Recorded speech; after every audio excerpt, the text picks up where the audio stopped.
Mesdames, Messieurs, bienvenue à ADN Sportif. Mon nom, c'est Alex Harvey. Et moi, c'est Amélie Riendo. Et aujourd'hui, on va aller visiter les sports qui peuvent se pratiquer avec des animaux. Franchement, je connais pas grand-chose là-dedans. Je suis allergique à peu près tout ce qui est poilu, en plus, dans la vie.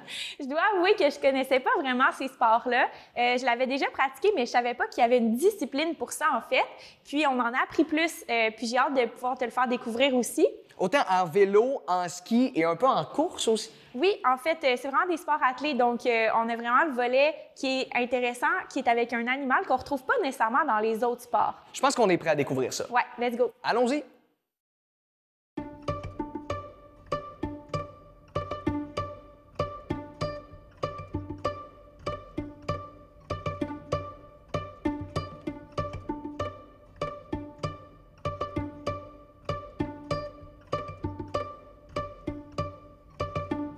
Alors là, présentement, on est au fil de départ de cette grosse compétition. Il y a du ski joring, il y a du canicross, il y a tout plein de sports athlés, puis il y a du chien au pied carré, mes amis, laissez-moi vous dire. C'est inspirant, de toutes les races, tout le monde est ensemble, puis tout le monde est là pour une affaire. Il fait tellement beau, en plus, on est chanceux.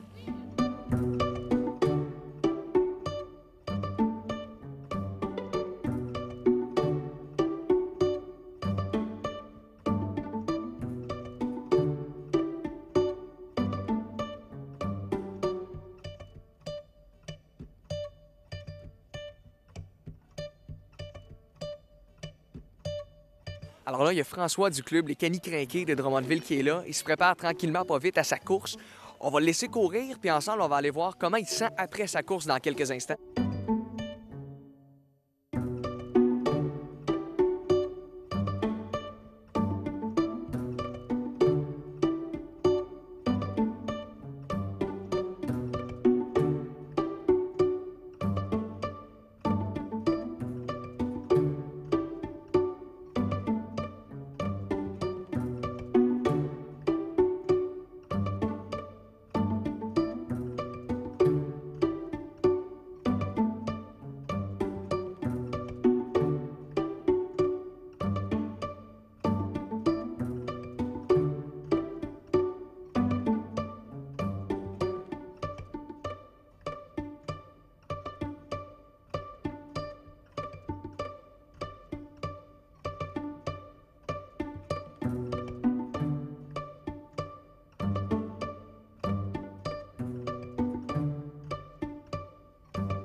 Alors, on est avec François Bélanger du club des Canis Crinqués du secteur de Drummondville, c'est bien ça? Oui, c'est ça. Combien de kilomètres la course que tu viens de faire? 2,5. 2,5 km. Est-ce que tu es satisfait des performances en général?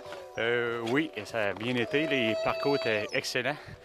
Le chien manquait un peu de vitesse maximale, mais c'était super le fun. Est-ce que le temps froid en ce moment, ça te ralentit un peu ou encore là, c'est encore mieux? C'est sûr qu'après la course, là, il fait vraiment froid, là, mais pendant la course, c'est pas bien grave. Est-ce que tu as eu des moments plus difficiles? Il y avait quelques virages glacés, mais ça a bien été en général. Bien, félicitations, François. Merci beaucoup.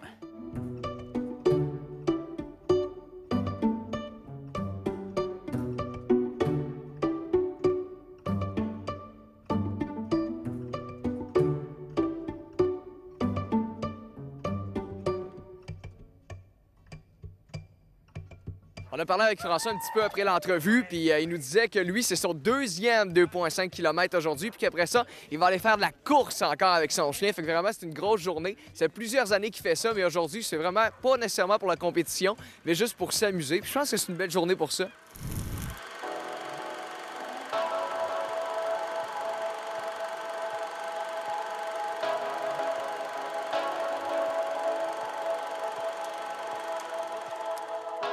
Les origines du ski joring remontent à 2500 ans avant Jésus-Christ, date à laquelle on découvre les premières traces en Scandinavie.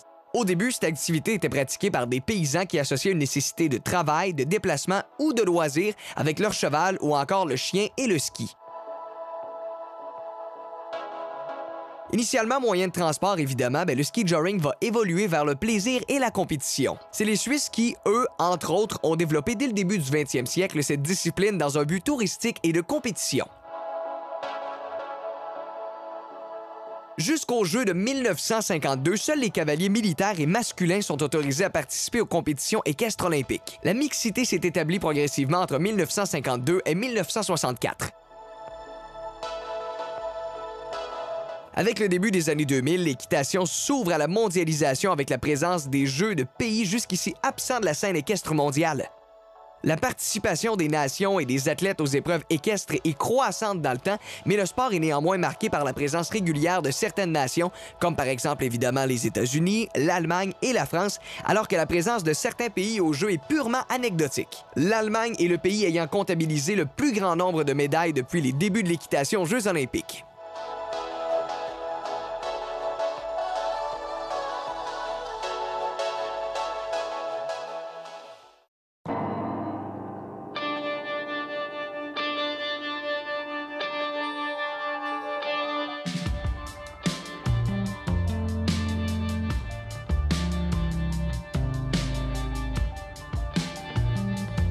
Au circuit nordique, aujourd'hui, on avait le canicross, qui est une des plus grosses classes. Donc, le fait de courir ou jogger derrière son chien. On avait aussi le ski joring, donc skater en patin, en ski de fond patin derrière son chien. La trottinette, donc une petite luge, on kick derrière, notre chien nous fait avancer sur le petit traîneau. Et puis, on avait une nouveauté, le fat bike joring, donc en fat bike, avec une tige devant et le chien qui nous tracte. Nous, ça fait quand même déjà 8 ans qu'on fait ça. Je dirais qu'en Europe, ça fait plus longtemps que nous. C'est un sport qui s'est développé d'abord là-bas, qui est venu ici. Je dirais que dans les 4-5 dernières années, là, ici, ça a connu vraiment un grand essor, là, plus qu'on aurait même imaginé, je pense. Chaque pays a sa fédération. Ici, on est chanceux, on a une fédération provinciale, nationale. Il y en existe aussi même une internationale qui chapeaute. Donc, ça permet d'organiser mieux nos sports pour s'assurer de la sécurité. Bien, quand même, de l'élite, ça, c'est sûr. Des gens, oui, qui ont déjà participé à des championnats du monde en représentant le Canada. On avait aussi un Américain. Donc, on pourrait dire que notre course a attiré au niveau international des participants. Moi, j'étais déjà entraîneur canin, là, plus au niveau obéissance, comportement, tout ça. Puis au fil du temps, j'ai réalisé que les gens, le plus gros problème, c'était qu'ils ne bougeaient pas assez avec leurs chiens. Fait qu'on a décidé d'organiser plus des activités ciblées pour faire bouger les gens puis s'assurer que les chiens rentrent à la maison fatigués. Donc, il y a plusieurs années, on a démarré ce club-là d'activités. De fil en aiguille, le club est devenu de plus en plus gros puis on a ressenti l'engouement. Donc, on a décidé d'organiser des événements. Aujourd'hui, c'était la 7e édition du circuit nordique. Il y avait Ophélie qui avait 4 ans. 4 ans. Elle a couru avec un petit Poméranie croisé husky, donc un tout petit chien. Il y avait une vingtaine de juniors au total aujourd'hui, donc on encourage beaucoup les jeunes à bouger avec leur chien. Oui. Je dirais qu'il n'y a pas d'âge, autant pour l'humain que pour le chien. Je pense qu'il faut avoir une certaine santé pour pouvoir le faire, mais après, c'est pour le plaisir de faire ça en équipe avec son chien. La météo des derniers jours n'était pas clémente, on n'était pas certain de pouvoir tenir l'événement. Finalement, la météo a tourné pour notre côté, ce qui fait que la piste était des conditions plus qu'acceptables, de très bonnes conditions. La journée a été belle, quoique légèrement froide, mais ça n'a pas empêché les participants de s'amuser. Donc oui, un succès, plus de 210 départs au total. On est une entreprise dans le milieu canin située à Bromont. Je suis entraîneur, je donne des cours, des formations. Sinon, il y a aussi l'hébergement. On a aussi une boutique spécialisée vraiment pour les sports athlés.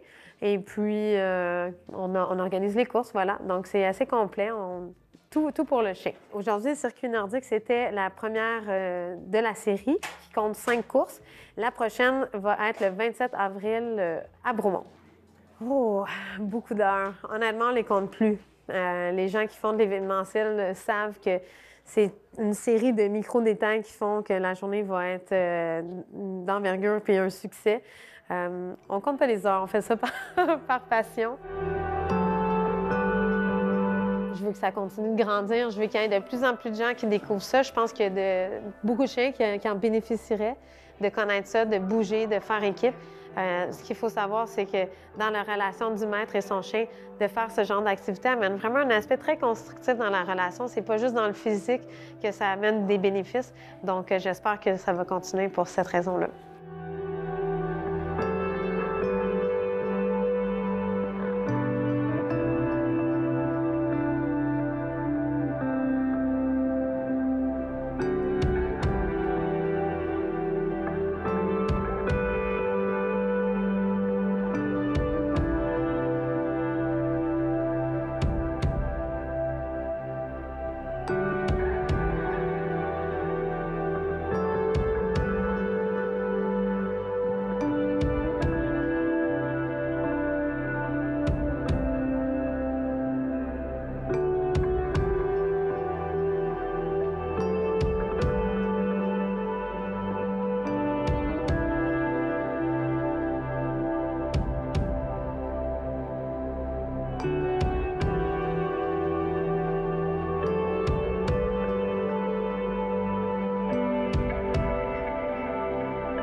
Par rapport à tous les sports d'hiver, il y a une notion qui est assez importante qui est le risque d'engelure et avoir le bon matériel pour aller dehors. Donc, pour avoir du plaisir à aller dehors, pour avoir du plaisir à faire le canicross et faire tous les autres sports d'hiver, il faut bien s'habiller. Donc, avoir plusieurs couches, avoir des couches isolantes. Donc, souvent, on va parler de laine de mérino pour aller en dessous des couches. Donc, une bonne combine de laine de mérino. On peut avoir des bas aussi qui sont à laine de mérino pour prévenir les engelures aux pieds. La deuxième, on veut un isolant, donc quelque chose qui va être un peu plus épais, qui va nous permettre de garder notre chaleur corporelle sans prendre l'humidité. Puis une couche aussi qui va nous couper de la pluie, des intempéries, qui va résister en fait à la neige, qui va résister à l'eau. Ça va nous permettre de garder notre température corporelle, pas avoir chaud, pas suer non plus dans nos vêtements, puis pouvoir profiter au maximum du sport. On veut la même chose au niveau des pieds, donc avoir des bons souliers qui vont nous protéger aussi des intempéries qui ne vont pas prendre l'eau. Donc, il faut qu'ils soient imperméables absolument. On veut penser à avoir des crampons aussi pour résister à l'adhérence au sol, surtout l'hiver où il y a peut-être des spots de glace qu'on peut risquer de se faire mal. Puis aussi parce qu'on est traîné par des chiens, donc ça prend une bonne adhérence. Fait que c'est tous des facteurs qu'il faut prendre en considération quand on veut commencer ce sport-là pour être certain de ne pas se blesser puis en profiter au maximum.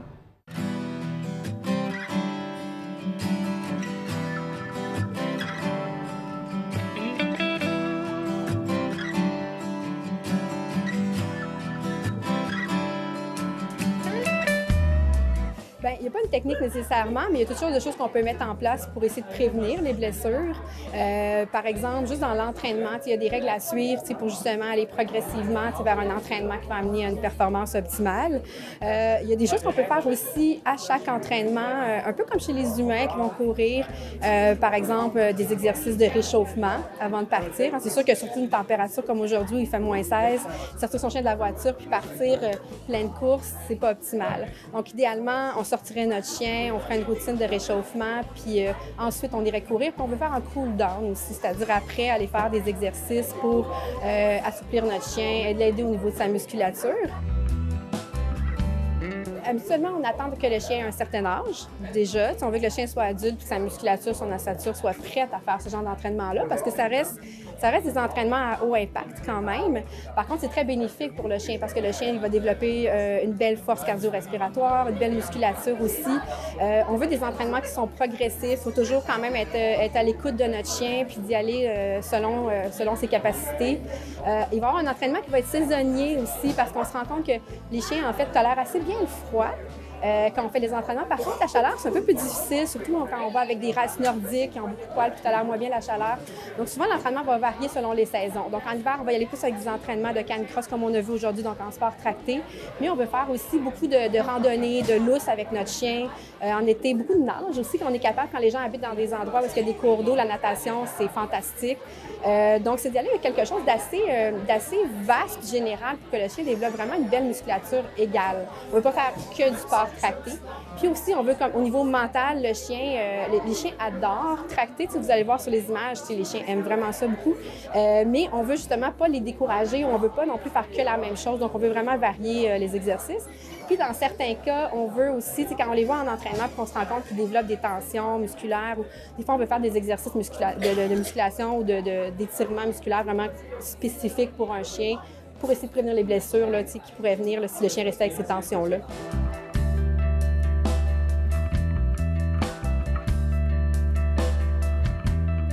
C'est sûr qu'il y a des précautions à prendre. Il y a des chiens quand même qui ont moins vite toléré le froid. Aujourd'hui, j'aurais été surprise de voir des chihuahuas, puis j'aurais peut-être donné des petits conseils. Par contre, à partir du moment où un chien est habitué au froid, qu'il a un bon petit manteau, des bottes, la plupart des chiens peuvent le faire. C'est sûr qu'aujourd'hui, les chiens races nordiques étaient quand même avantagés un peu par rapport au froid, mais vraiment, on voit de tout. Puis si on va à l'automne, au printemps, quand on a des températures un petit peu moins extrêmes, là, on va voir de tout. On va avoir du Yorkshire, on va avoir des gros chiens. Donc, vraiment, là, on a de tout. En fait, dès qu'on a un chien qui aime courir, puis un maître qui veut suivre, les gens ont du plaisir, c'est sûr. Les gens, souvent, qui sont amenés comme à faire du sport tracté, c'est des gens, souvent, qui eux-mêmes faisaient beaucoup de sport, puis qui ont un chien, puis qui voulaient marier les deux. T'sais. Quand on part courir, on a envie d'amener notre chien, surtout quand notre chien aime courir. Fait que c'est un peu venu de ça. Puis les gens aussi qui font du sport tracté avec leur chien, deviennent très à l'écoute de leur chien. Ils apprennent à bien les connaître, ils les voient en performance aussi. Donc, le moindre moment, il y a un petit quelque chose, ils le voient tout de suite. Donc, il se bâtit vraiment une complicité hallucinante entre les maîtres et leur chien. Puis moi, je vois que par rapport à des maîtres qui font peut-être un peu moins d'activité physique avec leur chien, il y a une connaissance mutuelle presque là, qui s'installe, qui est assez incroyable. Ouais. Je conseillerais de commencer peut-être par contacter la Fédération des sports tractés au Québec qui va pouvoir leur indiquer peut-être un club de sport tracté à proximité. Souvent, ces clubs-là, en fait, vont offrir des journées d'initiation ou des cours de formation parce que c'est important quand même de se lancer avec, le bon équipement pour que le chien ne se blesse pas. Un harnais, en fait, sur un chien en traction, c'est pas comme une bonne chaussure de course. Il faut que ce soit adapté, il faut que ce soit comme quelque chose qui va pas limiter le mouvement. Donc, ça peut être une belle occasion, justement, de rencontrer d'autres personnes qui aiment ça, parce que c'est très social aussi. Les gens se connaissent beaucoup, c'est un petit monde, les gens ont du plaisir à se retrouver de course en course. Donc, c'est ça, là, de s'assurer de faire un petit cours pour apprendre aussi aux chiens, quand même des directives qui vont être données par rapport aux pistes à suivre, à gauche, à droite. Puis souvent, les chiens, en fait, dans la vie de tous les jours, on leur apprend à pas tirer, parce qu'on veut qu'ils marchent en laisse confortablement. Fait que là, tout à coup, on leur met quelque chose sur le dos qu'ils connaissent pas, puis on leur dit au contraire, on veut que tu tires. Fait qu'il y a un apprentissage à ça. Fait que quand on est supporté, quand on a des gens d'expérience qui nous conseillent, c'est sûr que ça se passe mieux, là.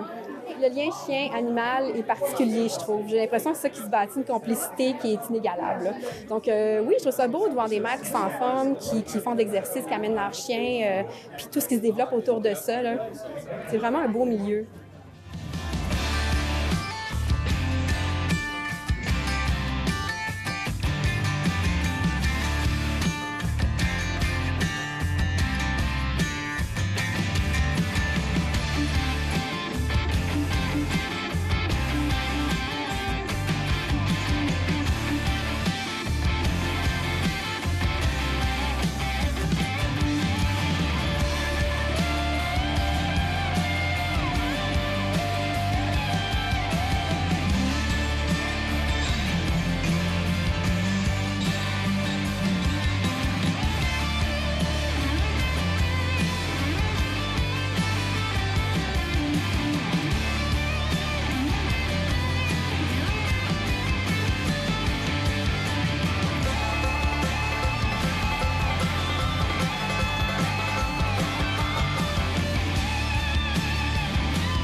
Mesdames, Messieurs, c'est l'heure des fun facts sur les sports attelés.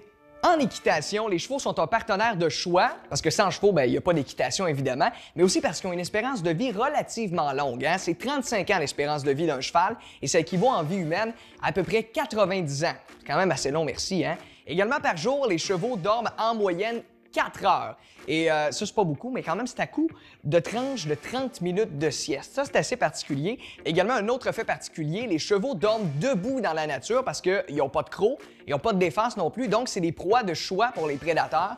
Donc comme ça, en étant debout, ils peuvent se réveiller à tout moment et ainsi se sauver le plus rapidement possible. Ils sont pas fous, les chevaux, pareil.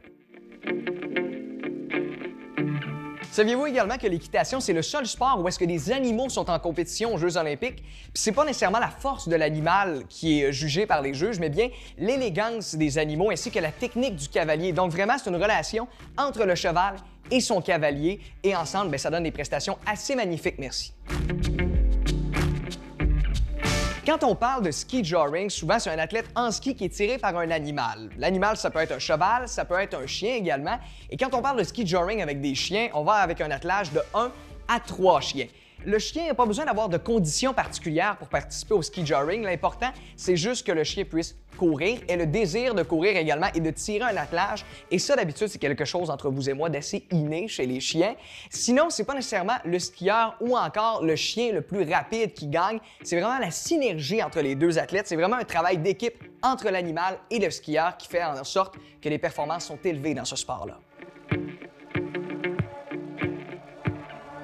En terminant, parlons un petit peu de canicross, où est-ce qu'à l'origine, ce sport-là, c'était une technique pour entraîner les chiens à tirer un attelage de chiens de traîneau. Finalement, c'est devenu un sport et c'est une bonne façon, autant pour le maître que le chien, de se remettre en forme.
Ce qui est important de savoir avec le canicross, c'est que c'est un sport canin, donc on pratique l'activité avec un chien.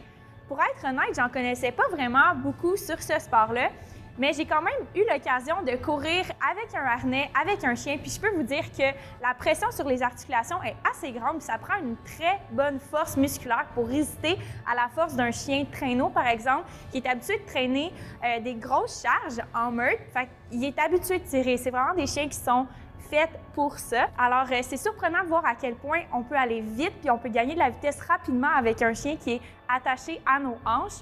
Puis, ce qui est le fun aussi, c'est que c'est un sport d'hiver. Donc, souvent, on n'exploite pas les activités l'hiver, puis on ne prend pas le temps de découvrir c'est quoi les activités qu'on peut faire l'hiver, ce qui fait qu'on est plutôt sédentaire puis qu'on reste à l'intérieur. Donc, je serais curieuse de voir si les gens aimeraient ça, essayer ce genre d'activité-là, puis aller à l'extérieur, puis il y a tout le volet aussi d'être en contact avec les animaux. Je pense qu'on oublie ça des fois dans notre quotidien, à quel point la zoothérapie, en fait, ça a été prouvé comme étant un bienfait sur l'humeur, sur le moral.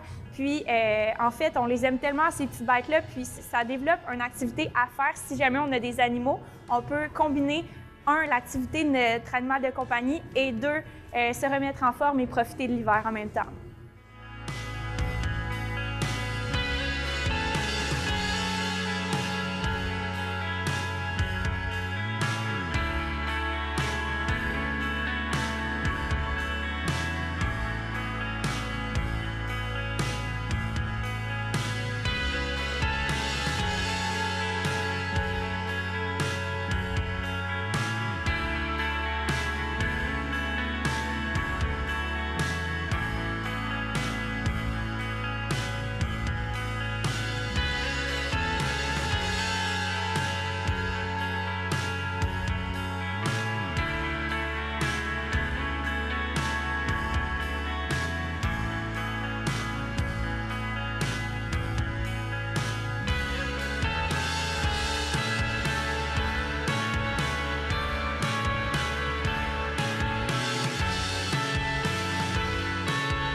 Alors, Amélie, là, vraiment, si on veut pratiquer des sports avec nos animaux, il y a moyen de le faire, mais bien sûr, dans les règles de l'art. Exactement. Donc, trouver des sentiers où est-ce que c'est sécuritaire, autant pour le chien que pour l'athlète, pour la personne qui court, en fait. Si vraiment vous voulez aller dans la portion canin des sports, il y a la Fédération québécoise des sports canins attelés, leur site web, vous pouvez aller voir là. Il y a toutes les activités. Sinon, également, on les a vus à Drummondville. Il y a les canis crinqués. Vous pouvez aller les suivre également sur Facebook pour savoir, en lien avec différents clubs de course, quelles sont leurs activités qui s'en viennent. Oui, et puis je pense que tu as vraiment aimé ton expérience. Moi, j'ai trouvé ça cute. Moi, Ouais. des chiens, là, au fond de moi, j'aime ça, même si je suis allergique. Mais c'est pas grave, c'est un détail. Fait qu'on en a appris pas mal, Amélie. Oui, je suis vraiment contente. Puis d'ailleurs, si vous voulez apprendre plus de choses sur d'autres sports, on se voit une prochaine fois pour un autre épisode d'ADN sportif. Salut! Bye tout le monde!